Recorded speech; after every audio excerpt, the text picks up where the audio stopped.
Muraho neza, mumeze neza, famiye nini, aba Jo Twins, abantu dukunda b'abakobwa b'abamama beza cyane, ikaze cyane. The Shine X tugiye kubagezaho inkuru nziza ishimishije, umuryango mugari wa Jo Twins twari dutegereje, nubwo bo batari bivugira cyangwa se batari kuduha video, ariko nzireza ko iyi nkuru irabashimisha. Muri iyi video muraza kubona utuvidewo duto duto twabo tugaragaza uburyo bishimye, gusa mwizere ko aho bari bameze neza, bishimye, nta kibazo gihari. Nubwo mu minsi ishize yagiye havugwa amakuru atari meza, abantu baba bashaka guharabikana, murabizi ntabwo byabura muri sosiyete iyo babonye umuntu atera imbere, ariko ikiza ni uko bameze neza kandi n'umuryango mugari w'abafana babo natwe tumeze neza. Ikaze rero kuri The Shine X, umufana mukuru wa Jo Twins, ikaze. Dukumbuye cyane hano hari akantu bakuziho, baririmba akaririmbo kari ku mutima kandi karirimbe neza cyane. Chawa chawa ni hiwa chawa ni hawa, bivuze iki? Ndabakunda cyane. Ngira ngo murabibona neza ko no muri video ishize bari bishimye. Uko mubizi neza twese, Jo Twins igizwe n'abakobwa cyangwa se abamama babiri, Yaminganzimana Ngwino Ndebe. Bose barishimye, bakunda kudusetsa, ni abantu batajya barangwaho utajya ubona barakaye, inshuro nyinshi badusetsa bishimye. So kuri ubu rero bujuje ibihumbi 100 by'abasubscribers. Inkuru nziza mu rugendo rungana n'umwaka hafi n'igice, wujuje aba subscribers ibihumbi 100. Ni inkuru nziza rero, naho bari barishimye. Utu video muragenda mubona video zagiye zibafasha, bagenda bafasha n'abandi bantu batandukanye. Murabona hano bari kumwe na Stella n'impanga ye, muraza kubona ama video bari gufasha Clara, ariko nubwo yagiriye yatababereye neza akaba shyira hanze mu buryo butari bwiza, nabyo muraza kugenda mubibona muri no video. So guys, twishimire ko aba Jo Twins bakomeje gutera imbere, namwe aho muri niba mukunda aba bantu, ikaze cyane kandi dukomeze tubereke urukundo. Turabibwira urana gusetse bwa mbere aza muri vakansi, na uzi ukuntu namuhobeye nkarira. Ubu hari umuntu nagerageje umwangisha byaranze neza. Reka mubwire rero mumenera akabanga. Tugeze kuri iyo level twamara n'imiziga zitavugana. Ngenda akora nabi. Twebwe rero ese ufiko turi kuri telefone kugera aho byaranye. Nk'uko tubizi rero mu ba Jo Twins, umushyushya rugamba wa Bucu ni Impinganzima, muramubona ahorana mood vibes. Ewan Minga kabisa, muramubona ahora yishimye, kandi niyo ari mu kiganiro ntagupfa kumubona yarakaye. So ngo rero Tough Gang, ahangaha rero bari kumwe na Stella, na Clara, ariko niyo yababereye mwiza nyine, yabashyize hanze. Ariko nanone ntabwo twabijyamo cyane, ntabwo twamenya impamvu, gusa birababaje muri umuntu wagufashije, umuntu wakuzamuye, ntabwo twatinya kwivuga, ukamushyira hanze umusebya mu bintu bitagaragara, umugendaho mu buryo bwiza. Twavuga ko ari ishyari, ariko nanone Clara afite impamvu yabigenje gutya, nubwo yatumye ko basigaye bamara icyumweru bataduha video, ariko ibyiza biri imbere bazaza. Jo Twins murabona Minga na Josette rero nabo bari kumwe natwe, barishimye. Twishimire intsinzi guys, mureke twishimire ko bujuje ibihumbi 100. Niba tubakunda, niba bakunda nawe, ikaze. Gatanu ako Josette asigaye yarajwemo, twajwemo.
mwabibonye rero ko aba Jo Twins turabizi neza ko bari mu itsinda ry'inyamibwa, akaba ari ababyinnyi bakaze cyane ngo uwo Josette ishimye rwose ameze neza. Nyuma y'ibyo bamuvugaho ntabwo bimubuza gukomeza kwishima no kuryoherwa n'ubuzima abayemo cyangwa se ubuzima arimo.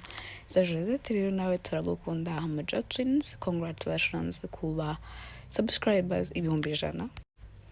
So aba Jo Twins rero iyi video iheruka bagize views zirenga 100,000 nazo ziri mu byabazamuriye channel na mu ba subscribers baburaga. Ntago nubwo batari gukora ariko ntago byabujije ko channel yawe ikomeza kuzamuka. Kandi guys, tukomeze tubashyigikire, tubereke urukundo.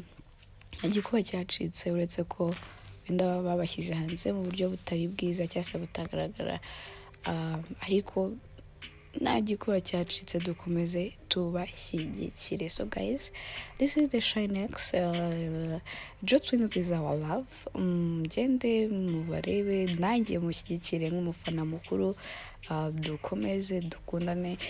Icyo nababwira ni uko nta mpamvu yo kugirira ishyari mugenzi wacu, cyangwa se nta mpamvu yo umuntu ko yateye imbere tukamugirira ishyari, ntabwo ari byiza. So guys, twebwe icyo nakisabira ni uko twakimika indangagaciro z'ubumuntu, indangagaciro zituma niba umuntu ateye imbere tukamushyigikira. Twige kubaho nk'abazungu, twige kubaho nk'abantu bari mu Mana, twimike urukundo, nibyo bizatuma tugera kure cyane. So this is Jo Twins. Mukomeze muryoherwe n'utu tuvideo, niba utaratubonye ukomeze uturyoherwe natwo. Utuvideo babyina mu nyamibwa mwatubonye, utuvideo bari kumwe n'abandi bantu batandukanye, bari kumwe na famille ya ko Jo Twins ni umuryango mugari ubwabo ko bise Jo Twins kuko ari impanga, ariko nanone bagize umuryango mugari dore ubugeze ku 100,000. Ni iby'agaciro kandi ibyo kwishimira. So izi video zikomeze zibanogere, zikomeze zibanezeze.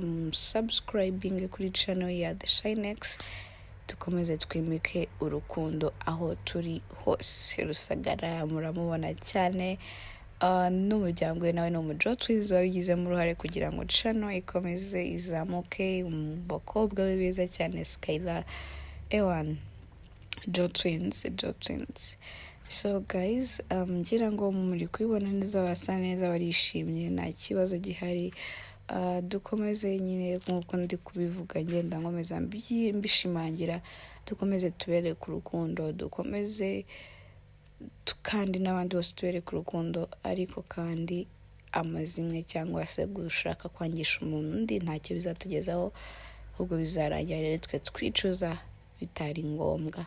Jo Twins, muryoherwe n'utu video ngiye kubashyiriramo bari kubyina bishimye. Guys, bye bye.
ari muraho ya nyayo turabasomye ngena nimba kumbuye. I'm so excited kongera kuba aha ngaha. Nasobanukiye ikintu kimwe ndakivuga mu kanya, ariko mesaje zanyu komantere mu guhamagara kutubaza uko tumeze kutubaza ko you know uko tumeze turi kwitwara turi amahoro byose twarabibonye vraiment rero tubahaye ikaze nanone abajo twinizi ndi kubivuga nkumva ndabakumbuye nkumva nari narabuze